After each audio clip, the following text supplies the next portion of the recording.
김민재 선수에 대해 약간은 인종차별적인 평가가 의심되는, 아니라 해도 자기 면피용으로 선수 죽이기에 앞장섰던 괴짜 감독인 바이에른 뮌헨의 투헬 감독이 경질될 것이라는 충격적인 소식이 들려와 화제입니다. 김민재를 세계 최고 수준의 팀인 뮌헨으로 끌어준 비인임에도 김민재를 노예 부리듯 굴리는 것과 동시에 또 욕은 욕대로 하고 있어서 양가 감정에 드는 감독이었는데요. 구단 이사회에서 최근 김민재 선수의 폼이 올라오는 것을 보며 재평가를 했고, 투헬 감독의 면피 수수기를 이유로 들어 결국 경질하겠다는 뜻을 밝힌 겁니다. 그리고 투헬의 후임자까지 이미 낙점했다고 하는데요. 바로 이번 시즌 손흥민의 친정팀이기도 한 바이엘 레버쿠젠의 이번 시즌 상승세를 이끌고 있는 스페인 출신 사비 알론소입니다. 구체적인 시기도 나옵니다. 바로 다음 시즌부터 투헬 대신 바이에른 뮌헨 지휘봉을 잡는다고 말이죠.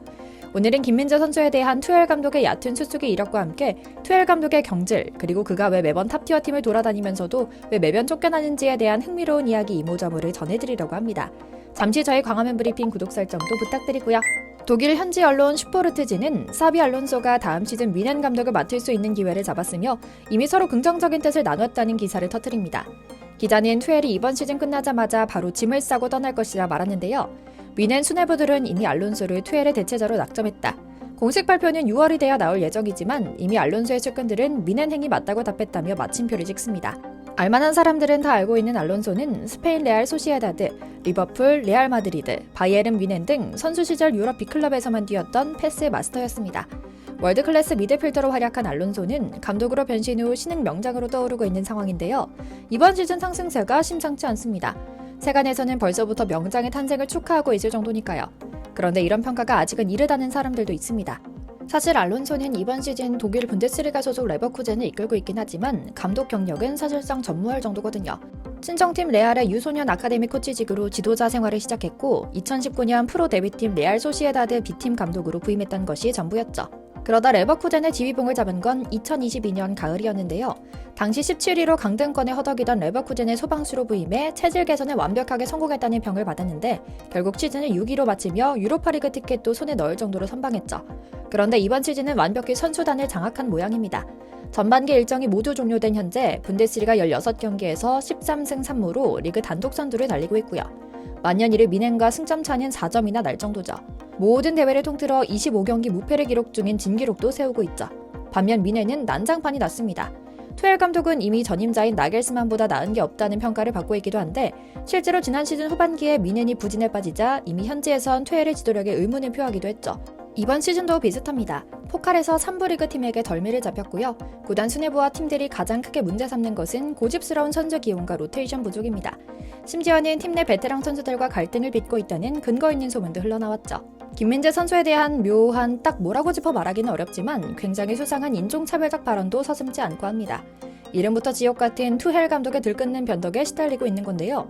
지금이야 당장 골을 넣고 잘 나가니 칭찬 일색이지만 바로 지난주까지만 해도 언론에 난데없이 김민재 선수에 대한 욕을 쏟아내곤 했습니다. 사실 투헬 감독의 감정 컨트롤 문제는 상당히 오랜 역사가 있습니다. 이해하지 못하는 것은 아니지만 얼마나 심했는지 최근 기사에서는 감독이 선수단 내 불화를 일으키고 있으며 자기가 아끼는 일부 선수들과만 대화하고 남들은 철저하게 무시하는데 최근에 김민재 선수가 아끼는 선수 그룹에 들어간 것 같다는 내용이 나오기도 할 정도로 왔다리 갔다리 난리도 아닙니다. 물론 김민재 선수가 독일에서 자리를 잡아가고 있는 일은 정말 가슴 벅찬 일입니다. 겨우 이태리 세리에 A에서나 통하는 수준이라며 폄훼하는 이들이 싹 입을 다물 수 있는 일이기도 하죠. 하지만 기면기고 아니면 아니다 수준으로 편가르기에 앞장서는 투헬 감독은 아직까진 김민재에 대해서만큼은 평가를 반반으로 나눈 것 같습니다. 사실 투헬 감독과 선수단 간의 불화 문제는 어제 오늘 일은 아닙니다. 이미 토마스 투헬 감독의 뮌헨이 흔들리고 있다는 기사를 벌써부터 내놓고 있거든요. 사비 알론소 감독이 내정됐고 투헬이 쫓겨날 것이라는 기사도 이 연장선에 있는 내용이었죠. 현지 스포츠 전문 개풋볼은 투헬 감독은 해리 케인, 사네 등과만 대화하기 좋아한다. 주전이 아닌 선수들 그리고 자신이 마음을 덜 쓰는 수비수들과는 거의 대화하지 않기 때문이다 라는 다소 충격적인 발언을 했는데요.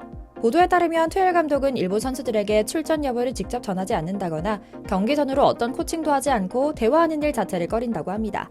수석 코치 졸트 레브를 통해 전하고 있는데 몇몇 선수들은 이에 불만을 품고 있다고 합니다. 뿐만 아니라 투헬 감독의 공개 질타와 관련해서도 문제가 있어 보입니다. 당연히 감독마다 코칭과 커뮤니케이션 요령이 있겠지만 선수단을 가장 먼저 그리고 가장 많이 챙겨야 하는 사람이 감독임에도 투헬 감독은 언론의 흐름에 따라 자신의 책임을 쏙 빼면서 선수단을 질타하는 모습을 자주 보여주고 있는데요. 선수들의 플레이가 마음에 들지 않을 때면 종종 언론을 통해 심각할 정도로 강하게 비판하곤 하죠. 선수단이 이를 좋게 생각하지 않는 것은 당연지사고요. 최근에는 괴물 수비수 김민재를 따끔하게 혼내기도 했습니다. 김민재 선수의 실책으로 포칼컵에서 실점하자 투엘 감독은 참지 않고 곧바로 경기 뒤 인터뷰에서 말합니다. 압박을 당하고 있던 동료에게 패스를 주다니 무슨 생각인지 모르겠다. 민재가 실수한다는 걸 상상하지 못했는데 결국 컵대회 탈락의 결정적인 원인이 됐다. 엉정한 패스를 했고 미넨의 첫 실점의 시작이었다라고요. 물론 커뮤니케이션 스타일이 다양할 겁니다. 그리고 공개 비판은 선수들이 자극을 받는다는 장점도 있긴 합니다. 하지만 감독과 선수단 사이의 감정의 거리가 멀어질 수 있다는 불안 요소가 될 수 있는 것도 사실입니다. 이미 여러 보도를 통해 몇몇 미넨 선수들도 불만을 품은 것으로 보이고요. 물론 김민재 선수 개인의 역량 강화로서는 너무 좋은 기회이긴 합니다.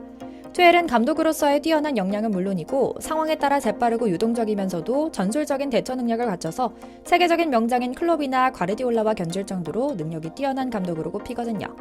하지만 그럼에도 아쉬운 점이 있습니다. 투엘이 클롭이나 과르디올라에 비해 평가가 낮은 것은 장점들을 반감시킬 정도로 인격적인 부분에서 문제를 드러내거나 잊을만 하면 대체 왜 저러나 싶은 수준의 기행과 돌출 행동을 하기 때문인데요.